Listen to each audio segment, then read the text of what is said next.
mfana anomuka kuya kuinterview. Taurisei.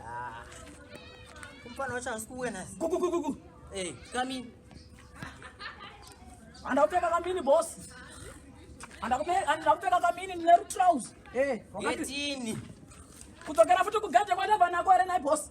Amone kuti mabuda kuti wanzire. Nayi boss chi. Pindai. Kana nayi boss koma kwata nizokera futhi kugate kwata vere nayi boss chi kona boss. Apa ndi boss musadaro chi. Sibireo ka corona. O covid. Kosi wanomuka kuya kuinterview. Ndiri kunyembera boss. Chi. Kuinterview manje nanonoka nokuti alarm yangu yanga sina kurira.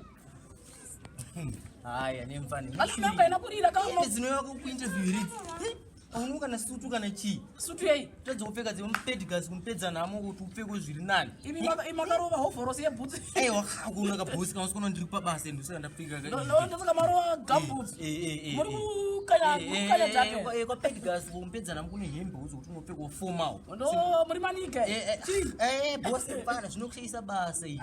Basa rina basa bosi. Basa ragara rina basa. Saka unopfeka kuka zvinhu zvinoratidza kuti unoona bosi. All right.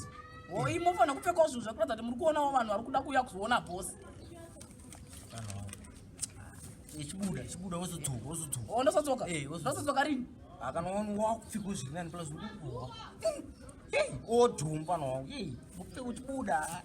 Ya, but imi muri kunhuwo futi.